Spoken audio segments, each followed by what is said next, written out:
ಸೇವಾಲಾಲ್ ಮಹಾರಾಜರು ಮೂಢನಂಬಿಕೆ, ಕೆಟ್ಟ ಆಚರಣೆಗಳ ವಿರುದ್ಧ ಧ್ವನಿ ಎತ್ತಿ ಸಮಾಜದ ಐಕ್ಯತೆ ಮತ್ತು ಸಹಬಾಳ್ವೆಗೆ ಪ್ರೇರೇಪಿಸಿದ ಮಹಾನ್ ಪುರುಷ ಎಂದು ಕಬ್ಬಾಳ ಗ್ರಾಮ ಪಂಚಾಯಿತಿಯ ಅಭಿವೃದ್ಧಿ ಅಧಿಕಾರಿಗಳಾದ ಮಂಜಪ್ಪ ಅವರು ಅಭಿಪ್ರಾಯ ವ್ಯಕ್ತಪಡಿಸಿದರು. ಚನ್ನಗಿರಿ ತಾಲೂಕಿನ ಕಬ್ಬಾಳ ಗ್ರಾಮದಲ್ಲಿ ಇತ್ತೀಚೆಗೆ ಆಯೋಜಿಸಲಾಗಿದ್ದ ಶ್ರೀ ಸೇವಾಲಾಲ್ ಯುವಕರ ಸಂಘದ 4ನೇ ವರ್ಷದ ವಾರ್ಷಿಕೋತ್ಸವ ಸಮಾರಂಭವನ್ನು ನಗಾರಿ ಬಾರಿಸುವ ಮೂಲಕ ಉದ್ಘಾಟಿಸಿ ಸೇವಾಲಾಲರ ಭಾವಚಿತ್ರಕ್ಕೆ ಪುಷ್ಪ ಗೌರವ ಸಲ್ಲಿಸಿ ಬಳಿಕ ಮಾತನಾಡಿದರು. ಸಂತ ಸೇವಾಲಾಲ್ ಮಹಾರಾಜರ ವಿಚಾರಧಾರೆಗಳು ಯುವ ಪೀಳಿಗೆಗೆ ದಿಕ್ಕು ತೋರಿಸುವ ದೀಪವಾಗಿದೆ. ಅನ್ಯಾಯ, ಅಂಧಶ್ರದ್ಧೆಗಳ ವಿರುದ್ಧ ಹೋರಾಡಿ ಸಮಾನತೆ, ಶಿಕ್ಷಣ ಹಾಗೂ ಆತ್ಮಗೌರವದ ಸಂದೇಶ ನೀಡಿದ ಸಂತ ಸೇವಾಲಾಲ್ ಮಹಾರಾಜರ ಆದರ್ಶಗಳು ಇಂದಿನ ಸಮಾಜಕ್ಕೂ ಅತ್ಯಂತ ಪ್ರಸ್ತುತವಾಗಿದೆ. ಯಾವುದೇ ಮಹಾನ್ ಪುರುಷರು ಒಂದೇ ಜಾತಿಗೆ ಸೀಮಿತವಿಲ್ಲ. ಅವರು ಮಾನವ ಕುಲಕ್ಕೆ ಸುಧಾರಣೆಗೆ ಪ್ರಯತ್ನಿಸಿದವರು ಎಂದು ತಿಳಿಸಿದರು. ಮಹಾತ್ಮ ಗಾಂಧಿ ರಾಷ್ಟ್ರೀಯ ಗ್ರಾಮೀಣ ಉದ್ಯೋಗ ಖಾತರಿ ಯೋಜನೆಯು ಯಾವುದೇ ಗ್ರಾಮೀಣ ವಯಸ್ಕ ಸದಸ್ಯರಿಗೆ ಪ್ರತಿ ಹಣಕಾಸು ವರ್ಷದಲ್ಲಿ 100 ದಿನಗಳ ಉದ್ಯೋಗಕ್ಕಾಗಿ ಕಾನೂನುಬದ್ಧ ಭರವಸೆ ನೀಡುತ್ತದೆ. ಕನಿಷ್ಠ ವೇತನದಲ್ಲಿ ಸಾರ್ವಜನಿಕ ಕೆಲಸಕ್ಕೆ ಸಂಬಂಧಿಸಿದ ಅಕುಶಲ ಕೆಲಸಗಳನ್ನು ನಿಮ್ಮ ಗ್ರಾಮ ಪಂಚಾಯತ್ ವ್ಯಾಪ್ತಿಗಳಲ್ಲಿಯೇ ನಿರಂತರ ಉದ್ಯೋಗ ಖಾತರಿ ಯೋಜನೆ ಅಡಿಯಲ್ಲಿ ಕೆಲಸ ನೀಡುತ್ತಿದ್ದು, ಇದರ ಸದುಪಯೋಗ ಎಲ್ಲರೂ ಪಡೆದುಕೊಳ್ಳಬೇಕು ಎಂದು ಸಲಹೆ ನೀಡಿದರು.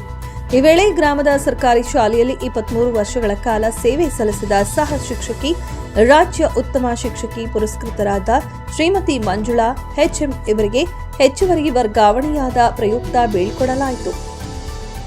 ಬಳಿಕ ಅವರು ಮಾತನಾಡಿ 23 ವರ್ಷಗಳವರೆಗೆ ಈ ಶಾಲೆಯಲ್ಲಿ ಸೇವೆ ಸಲ್ಲಿಸಿದ ಉತ್ತಮವಾದ ಸೇವೆಯನ್ನ ಸ್ಮರಿಸಿದರು. ಶಾಲೆಯಲ್ಲಿ ಎಲ್ಲ ಶಿಕ್ಷಕರು ಅತ್ಯುತ್ತಮವಾದ ಕೆಲಸವನ್ನ ಮಾಡುತ್ತಿದ್ದಾರೆ. ಎಲ್ಲರೂ ನನ್ನನ್ನು ಊರಿನ ಮಗಳಂತೆ ನೋಡಿಕೊಂಡಿದ್ದೀರಿ. ನನಗೆ ಈ ಶಾಲೆಯಲ್ಲಿ ಕೆಲಸ ಮಾಡಲು ಅವಕಾಶ ದೊರೆತಿದ್ದು ನನ್ನ ಸೌಭಾಗ್ಯ ಎಂದರು. ವೇದಿಕೆ ಕಾರ್ಯಕ್ರಮದ ಮುನ್ನ ಜಯಂತಿ ಅಂಗವಾಗಿ ಕಾರ್ಯಕ್ರಮದಲ್ಲಿ ಸಂತ ಸೇವಾಲಾಲ ಮಹಾರಾಜರ ಭಾವಚಿತ್ರವನ್ನ ವಿವಿಧ ಹೂವಿನ ಅಲಂಕಾರದೊಂದಿಗೆ ಮೆರವಣಿಗೆ ಮಾಡಲಾಯಿತು.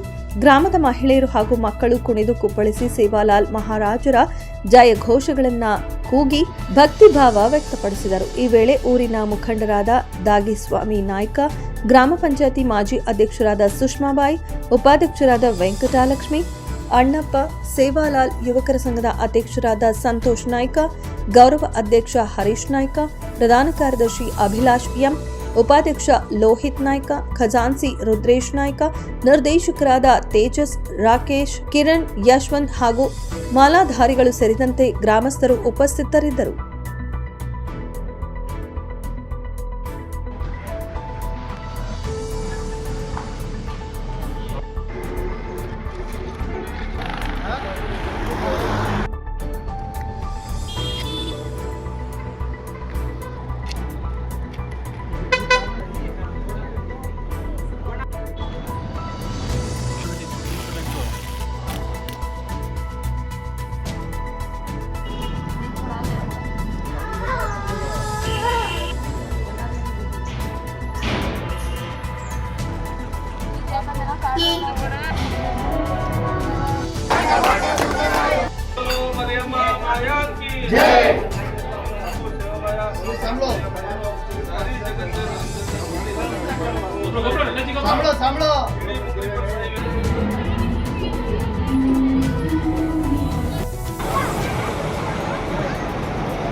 ಮೆಂಡು ನ್ಯೂಸ್ ನೆಟ್ವರ್ಕ್, ಸತ್ಯದ ಕನ್ನಡಿ.